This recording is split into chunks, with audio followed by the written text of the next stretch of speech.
रातों को हम भी जगते हैं जनाब, कुछ अपनी मंजिल को पाने की सोच में, कुछ बेबस लाचार मजदूर किसानों को इंसाफ दिलाने की सोच में। जब से लोगों ने हम पे उम्मीदें जगाई है, यकीन मानिए आधी रात से पहले कभी नींद नहीं आई है। तो हाँ, रात 2 बजे से हम लोग लगे हैं और अभी काम चल रहा है। और चूंकि सेमिनार का मेरा एग्जाम पेपर है, बस तकलीफ इस बात का है कि हम लैपटॉप नहीं जानते हैं चलाने, कंप्यूटर नहीं जानते हैं। अगर जानते तो इन लोग को भी तकलीफ नहीं देते हैं और आसानी से मेरा जो थेसिस था वो बन जाता। इश्क चाहे सजनी से हो, जननी से हो, या मातृभूमि से हो, या झारखंड की माटी से हो, इश्क वफा के साथ होनी चाहिए। हम होता है जरूरी नहीं है। एक कविता छोटी सी शायर कहेंगे कि रातों को हम भी जगते हैं जनाब, कुछ अपनी मंजिल को पाने की सोच में, कुछ गरीब मजदूर बेबस किसानों लाचारों को इंसाफ दिलाने की सोच में। कि रातों को हम भी जगते हैं जनाब, कुछ अपनी मंजिल को पाने की सोच में, कुछ बेबस लाचार मजदूर किसानों को इंसाफ दिलाने की सोच में।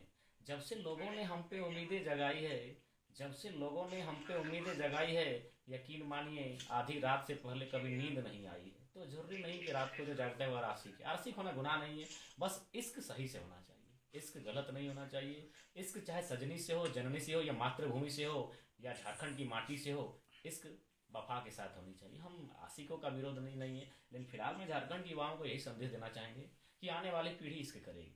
इस पीढ़ी जो है, ये जो जवान है, युवा हैं, उनसे निवेदन होगा आप क्रांति कीजिए, आप आंदोलन कीजिए, झारखंड की माटी की लाज को बचाइए। हम निवेदन करना चाहेंगे। तो इसलिए ये आप जो बात कहें कि रातों को जागने वाले हर पे आशिक नहीं होता है।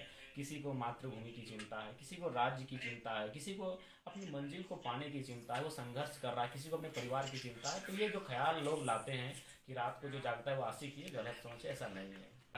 हर कोई आशिक नहीं, कुछ इनकलाबी भी हैं, कुछ भारत माँ की सेवा करने वाले जवान भी हैं, बॉर्डर पे तैनात वे लोग भी हैं, कुछ रात्रि के प्रहरी हैं जैसे अखबार वाले। तो रातों को जागने वाले हर कोई आशिक नहीं होते हैं। रात 2 बजे से लगे हैं और अभी भी काम चल रहा है। और चूंकि सेमिनार का मेरा एग्जाम पेपर है और 2 पेपर हो चुका है, लिखित का, ये मौखिक का, इसमें उत्तर ओरल टाइप का होगा, वाइवा टाइप का होगा।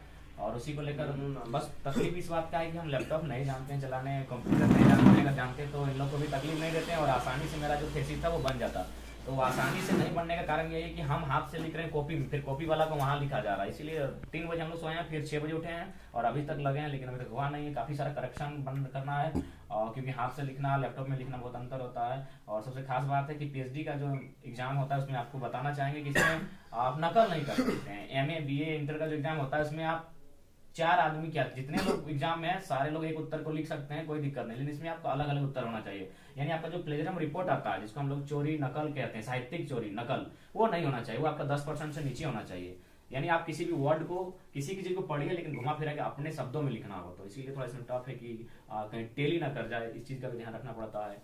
तो इसलिए एक एक शब्द आपका होना चाहिए, तो उसमें थोड़ा सा मेहनत लग रहा है। और सबसे खास बात है कि चलाने नहीं जानते, अगर जानते हैं तो इन लोग को नहीं बुलाते। रात 2 बजे सब यहीं सो जाए, देखिए खटिया उठिया सब हम लोग यहीं सोए थे। और उसके बाद अभी फिर लगे हैं, हमको लगता है 1.5 घंटा फिर लगेगा। एग्जाम 10-12 बजे, लेकिन लग रहा है 10 बजे तक काम चलेगा। तो यही है कि भाई एग्जाम को भी महत्वपूर्ण है। एग्जाम के कारण ही आज हम लोग अगर जानते हैं तो एग्जाम और हमारी एजुकेशन, इंफॉर्मेशन, नॉलेज, इन सब चीज़ों को थोड़ा थोड़ा है हमें, हमारे साथियों में भी है। तो इसलिए लोग थोड़ा सा हम सबको यही संदेश देते हैं कि आप में भी होना, मैंने पढ़ाई को लेकर थोड़ा सा सिंसियर होना चाहिए और पढ़ाई कभी आधे रास्ते नहीं छोड़नी चाहिए। पढ़ाई किसी हाल में पूरी करनी चाहिए। डॉक्टर एपीजे अब्दुल कलाम ने भी कहा था कि कम से कम पीएचडी करनी चाहिए, तो तभी थोड़ा सा अर्थ समझ में आएगा, चीज़ों को समझने में थोड़ा सा ज़्यादा परिपक्व हो सकते हैं।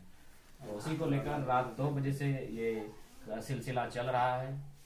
रात को 2-3 घंटा रेस्ट हुआ है, आंखें बता रही है, हम लोग ब्रश व्रश भी नहीं किए हैं।